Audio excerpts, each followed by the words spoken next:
जिस समय दुख की घड़ी चल रही हो, तकलीफ की घड़ी चल रही हो, कष्ट की घड़ी चल रही हो, बहुत तकलीफ हो जीवन में चल रही हो, बहुत तकलीफ जब जिंदगी में चल रही हो, उस समय पर 2 बेलपत्र और 2 पुष्प,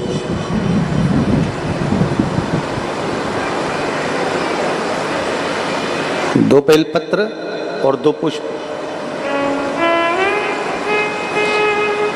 एक पुष्प लाल लेना है, एक पुष्प लाल लेना है और एक पुष्प श्वेत लेना है।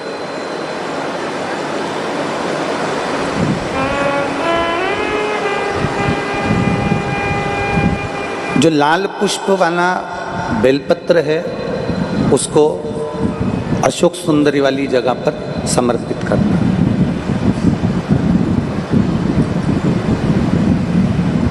और श्वेत पुष्प वाला जो बेलपत्र है, सफेद पुष्प वाला जो बेलपत्र है, उसको भगवान शंकर का जो शिवलिंग है, भगवान शिव का जो शिवलिंग है उस पर समर्पित करना।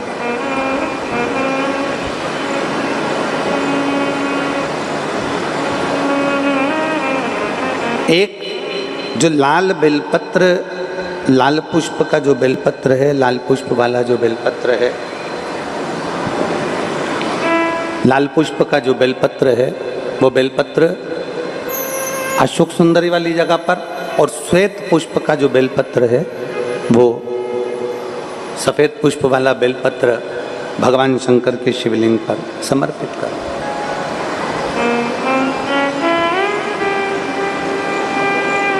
अपने दिल की कामना अपने मन से बाबा से प्रार्थना करो, अपने हृदय से भगवान शिव को कहो और दिल से देवाधिदेव महादेव को कह कर आओ, दिल से, हृदय से।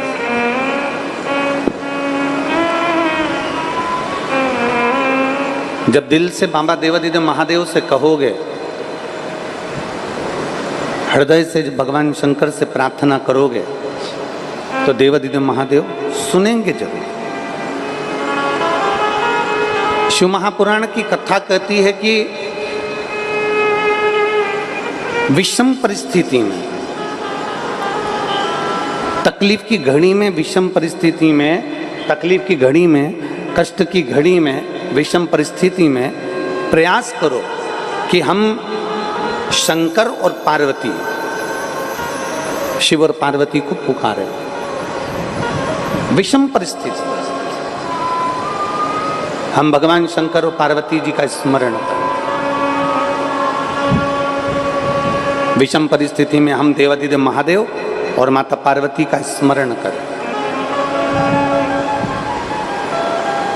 कई लोग कहते हैं कि गुरुजी हम शिव जी को जल चढ़ाते हैं और देवाधिदेव महादेव को जल चढ़ाते हैं, तो क्या पार्वती जी को भी जल चढ़ाने जाना पड़ेगा? पार्वती जी को भी जल चढ़ाने के लिए जाना है। शिव महापुराण की कथा कहती है, आप अगर हृदय रखकर जड़ ध्यान देंगे, जैसे ये शिवलिंग है, ये जलाधारी है, और अगर आप हृदय रखकर, जब हम देवाधिदेव महादेव को जल चढ़ाते हैं, शंकर जी को जल चढ़ाते हैं, और वहीं जल चढ़ाते चढ़ाते आप अशोक सुंदरी वाली जगह अर्थात माता पार्वती जी का हस्तकमल और अशोक सुंदरी वाली जगह पर भी अपने जल को थोड़ी सी धार लगा देते हैं, तो शंकर और पार्वती दोनों को ही वो जल समर्पित हो जाता है। वैसे तो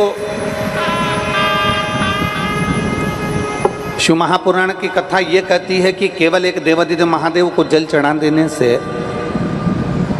शिव महापुराण की कथा कहती है केवल एक देवाधिदेव महादेव को जल समर्पित कर देने से 33 कोटि देवता, चाहे फिर उसमें गणेश जी हों, कार्तिकेय जी हों, जगदम्बा अम्बा हो, चाहे नवग्रह देवता हों, चाहे पंचलोकपाल हों, षोडश मातृका हों, 64 योगनियाँ हों, सारे देवी देवता उस शंकर भगवान के शिवलिंग में विराजमान हैं। तो शिव महापुराण की कथा कहती है, जब हम एक लोटा जल, जैसे हमने